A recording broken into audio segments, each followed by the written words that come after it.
Hi friends, my name is Rebecca Siegel and I am coming to you from my office here in Chicago, Illinois, where we are enjoying one of our very few and rare beautiful weather days.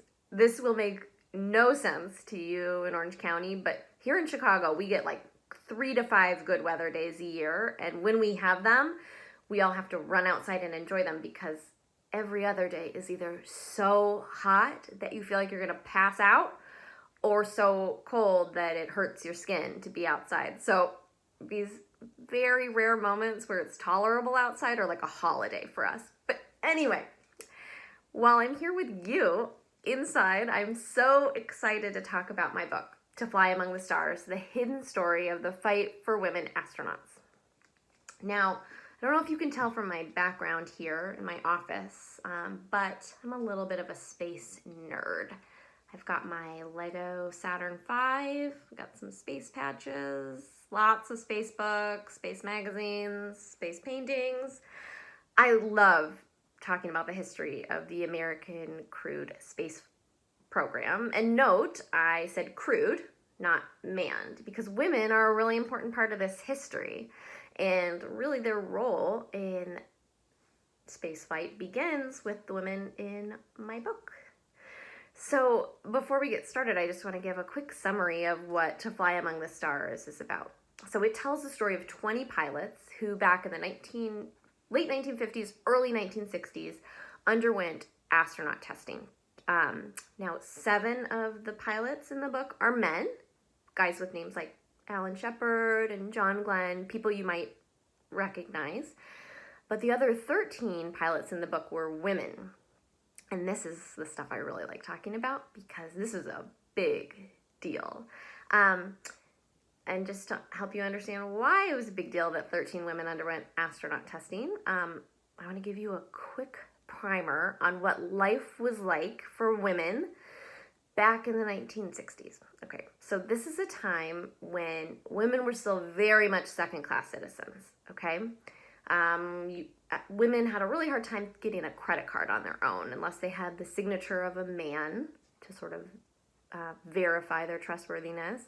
Women couldn't get birth control unless they had the permission of their husband or dad.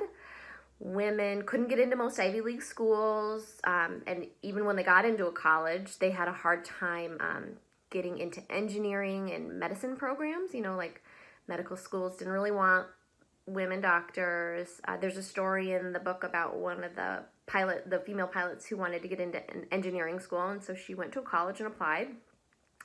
And they told her, "We don't have engineering for girls. You should go to home ec." And this was a time when women were expected to be housewives and mothers. They were supposed to spend their time baking casseroles and doing their hair. They were not supposed to be spending their time flying airplanes. But for a group of women that I talk about, that's what they wanted to do. These were women who had gotten into flying for the most part at really early ages and just had that bug. They loved flying and they did any kind of flying they could. So they flew prop planes, they flew multi-engine planes, they flew gliders, helicopters, blimps, because they had found love in aviation and they wanted to do it. Now, it was not easy to be a female pilot at this time because a lot of people didn't trust a woman could operate something as complicated as an airplane, and they didn't think that they should, you know. So women who wanted to have careers in aviation were often really limited in what they were allowed to do. So, you know, they could be flight attendants, but for these women who loved flying the planes themselves, that wasn't really enough. They could be bookkeepers for an air company. Really lucky women who were good at arguing their case might get a job as like a crop duster or flying a commuter plane or maybe as a flight instructor. But again, you know, these were women that were like, no, we like flying high and fast and far. And these were women who got really into air racing, which were these like spectacular events where they would cut weight from their airplane and then fly from one city to the next as fast as they could. And they were really competitive and amazing. And so for these women, they were constantly looking up what's the next level of aviation? Where's the next place I can take my passion and career? And for women, that was tricky at the time. For men, it was a very different story. Men could fly in the military, which meant that they had access to jets. Jets were these new type of aircraft that could go so much higher and farther than propeller planes.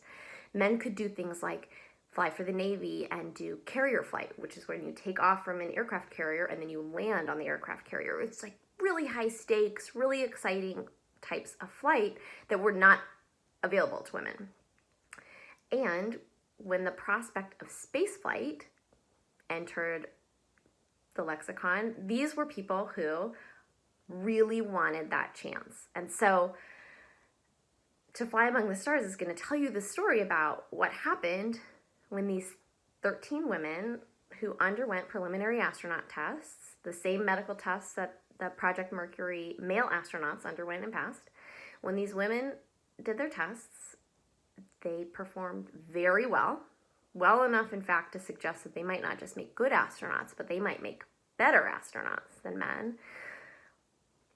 And that was a complicated thing to present to a 1960s audience that was not ready to hear that.